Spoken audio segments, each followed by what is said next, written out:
네, 제 5차 통합진보당 대표단 회의 시작하겠습니다. 먼저 모두의 대표님들 말씀 모두 발언 좀 하시겠습니다. 네. 당원 여러분 반갑습니다. 날씨가 추워지는데 감기 조심하시길 바라고요. 저희 대표단은 지금 전국의 시도당 창당대회를 하고 있는데 우 대표님께서 감기가 드셨습니다. 모두 건강하시길 바랍니다. 청와대에서 영수회담이 열린다고 합니다. 남북관계 변화의 계기로 되기를 바랍니다. 특히 박근혜 한나라당 비상대책위원장께서 조문단을 폭넓게 정부가 허용하도록 하는 역할을 하시기를 기대합니다. 그것이 박근혜 전 대표가 김정일 국방위원장과 생전에 맺었던 인연에 대한 최소한의 예의가 아닌가 생각합니다. 민주통합당은 그 어떤 자리에서도 한미 FTA 발효 절차 중단을 강력히 촉구해야 합니다. 그것이 지금 국회에서 논의하는 것으로는 국민의 마음을 전혀 안심시킬 수 없다는 점을 직시하시기를 바랍니다. 지난 20일 민주통합당 등원 관련돼서 좀 말씀드리겠습니다. 민주통합당이 국가에 위급한 상황이 조성됐고 한나라당이 선결 조건으로 제시한 안들을 90% 수용했다 이런 명분으로 등원을 결정했습니다. 그러나 이것은 민주통합당이 스스로 내렸던 결정을 뒤집는 것일 뿐만 아니라 연대의 대상인 다른 야당과 약속을 저버린 신이 없는 행동입니다. 민주통합당이 민주당의 한미 FTA에 대한 당론을 승계하기로 했다면 지난 10월 28일 야오당 대표의 합의사항인 ISD를 비롯한 10개 분야에 대한 제재 협상 등의 약속을 이어가야 맞습니다. 지난 11일 민주당 임시대의원 대회에서도 한미 FTA 비준안 무효화 결의문을 채택해서 FTA 즉각 폐기, 국회의장단 사퇴, 이명박 대통령의 대국민 사죄를 요구했습니다. 민주통합당은 한미 FTA 비준안 재협상 촉구 결의안 채택에 합의돼서 등원했다지만 이것이 아무런 실효성이 없다는 것은 민주통합당 스스로 너무나 잘 알고 계실 것입니다. 민주통합당의 등원 결정은 한미 FTA 발효에 합의해 준 것과 마찬가지입니다. MB압법과 4대강 예산, 한EU FTA와 같은 야권연대의 중요한 고비마다 민주당은 쉽게 약속하고 쉽게 어기는 일을 되풀이해왔습니다. 민주통합당의 새 지도부가 들어서고 난 뒤에 내린 첫 번째 결정이 야당과 국민에 대한 약속을 어기는 등원 결정이었습니다. 매우 유감스럽습니다. 연대는 신뢰의 바탕을 둡니다. 약속을 어겨서 신뢰가 깨지면 연대도 어렵습니다. 약속 파기를 반복하면서 야권연대를 이야기한다면 누가 연대의 신뢰를 쌓아갈 수 있겠습니까? 민주통합당의 이번 등원 결정은 야권연대의 기초를 스스로 무너뜨리는 행동입니다. 민주통합당이 야권연대를 이뤄가려면 말이 아닌 실천으로 약속을 지켜야 한다는 것 다시 한번 말씀드립니다. 예, 심 대표님.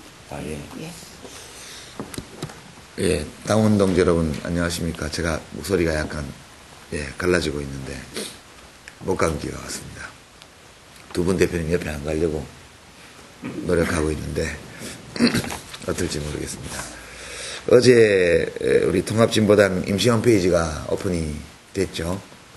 저도 빨리 접속해서 저 아이디도 정하고 비번도 새로 하고 해서 가입을 했습니다만 아직은 좀 그 중앙 게시판이 플래시로 돼 있어서 잘 안 보이고 그런 문제도 있고 또 여러 가지 기능이 제대로 안 돼 있습니다. 제가 듣기로는 일단 어제 오픈을 하고 오늘 이제 좀 내용들을 안에 구조를 좀 보완해서 계속 한 일주일 동안 작업을 한다고 들었습니다. 좀 늦긴 했습니다만 이제라도 홈페이지 열린 거 다행으로 생각하고요. 저희가 많은 시민들이 당원으로 가입하실 수 있도록 홈페이지도 홍보하는 작업을 해나가도록 하겠습니다. 아직 글은 못 남겼는데요. 저도 그래서 오늘 이동 중에라도 오늘 경남 도당 창당대회가 있는데 이동 중에라도 접속해서 여러분께 게시판에 인사 올리도록 그렇게 하겠습니다. 와서 잘 놀만한 그런 홈페이지가 되도록 일단 임시 홈페이지 하고 그리고 이제 제대로 좀 정식 홈페이지는 또 가능한 한 빨리 준비해서 그렇게 열어나가도록 하겠습니다. 오늘 아침에 뉴스를 좀 챙겨보니까 쇠고기 문제가 다시 등장했는데요.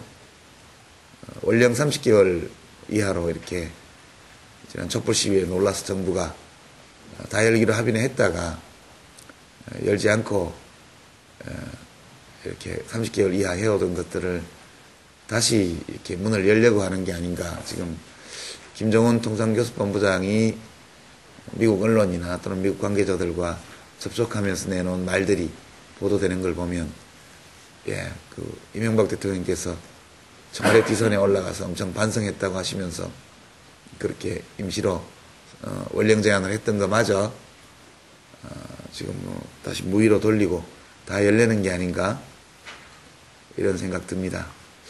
혹시라도 또 미국 쪽에서 발효 시기와 관련해 가지고 쇠고기 열어야 발효하겠다 이런 식으로 나왔다면 무척 다행으로 생각합니다.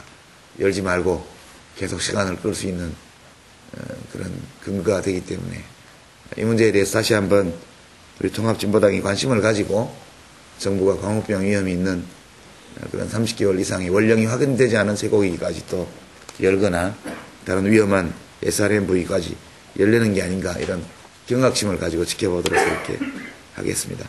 정부가 혹시라도 그런 계획을 가지고 있다면 정말 임기 말에 다가가고 있는 정부로서 교만한 그런 처사가 아닐 수 없다. 이것은 시민들 이 촛불 시위를 통해서 보여주었던 민심에 대한 전면 도전이다. 이렇게 경고합니다. 아울러서 많은 전문가들이 우려를 제기했던 국정원의 무능, 사실상의 기능마비 사태 이런 것들이 이번 김정일 국방위원장 서거를 둘러싼 여러 정황 속에서 확인되고 있습니다. 무슨 항공사진 찍은 거 판독하는 기술자들은 늘리고 국내에서 인터넷 통신하는 패킷 감청하는 장비나 들여오고 이렇게 하면서 직접 북측과의 대인 접촉을 담당해오던 모든 부서들을 없애버리고 거기 있던 사람들을 국내 업무로 돌리고 또 이 간부들을 이렇게 옷 벗겨서 내보내고 이렇게 한 것이 지난 몇 년간 진행이 되었고 그 결과 북한 당국과 우리 정부 사이에 소통을 가능하게 하는 어떤 연락선도 남아있지 않다는 것이 이번에 다 입증이 되었고 그리고 이제 한중 관계가 최악의 상황으로 가서 지금 중국 정부와 우리 정부 사이에도 고위급의 교신이 전혀 이루어지지 않는다는 사실들이 새삼 확인되고 있습니다. 이게 참 우리나라의 외교 역량이 또 대북관계를 헤쳐나가는 이런 인적 역량이 이렇게 단기간 내에 바닥으로 떨어졌다는 것이 믿겨지지 않을 정도입니다. 지금 당장 아무 있어봤자 소용이 없는 원세훈 국정원장은 월급으로 국민 세금 축내지 마시고 당장 사퇴하시기 바라고요. 이명박 대통령께서는 제대로 이 대북 업무 또는 한반도를 둘러싼 주변 열강들과의 어떤 소통과 어떤 정보 수집 등등에 대해서 제대로 된 역량을 발휘할 수 있는 사람으로 국정원장을 교체하고 그리고 국정원의 여러 업무 시스템에 대해서도 엄밀한 그런 점검과 개선이 있어야 할 것이다. 이 점을 말씀드립니다. 이상입니다.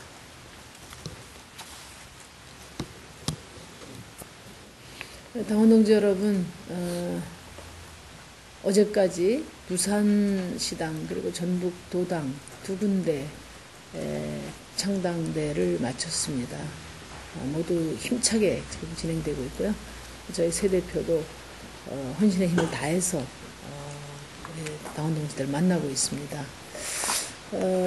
오늘은 이제 경남도당 창당대입니다.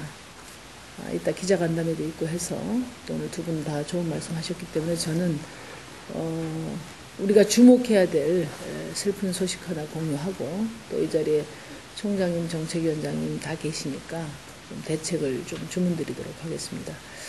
지난 주말 토요일이죠. 그 기아자동차 광주공장에서 현장 전문계 고등학생이 현장 실습 후에 현장 실습 과정에서 토요일 특근을 마치고 바로 지금 의식불명 상태에 있습니다.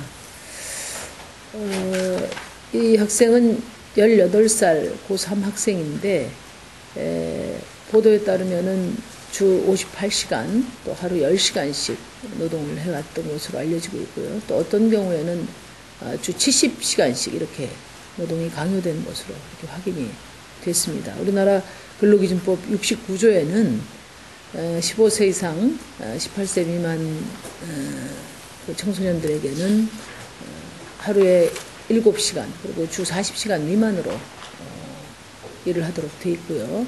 본인과 합의에 따라서 하루 1시간 주 6시간을 늘릴 수 있도록 이렇게 되어 있습니다. 말이 현장 실습이지 사실상 현장 실습이라는 명목으로 청소년들에게 저임금 노동 착취를 한 것입니다. 이 현장 실습 제도는 노무현 정부 때 노동력 착취, 인권유린 그리고 학습권 침해라는 학습권을 침해한다는 이유로 폐지됐던 것이에요. 그런데 이명박 정권 들어서서 재벌 기업들의 요구로 이 실습제도가 다시 부활을 했습니다.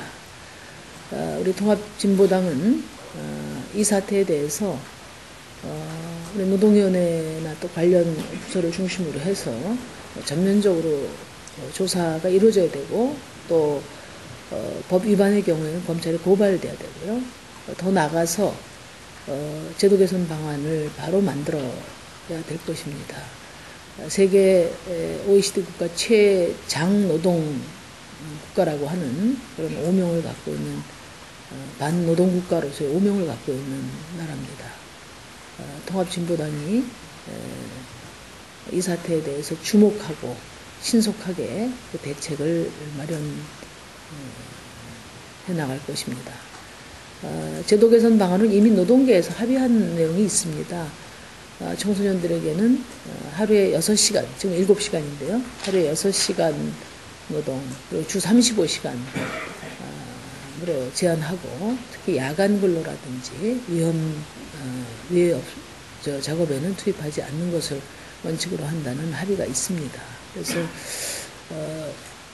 저희가 내년 총선 승리해서 이런 어린 아이들을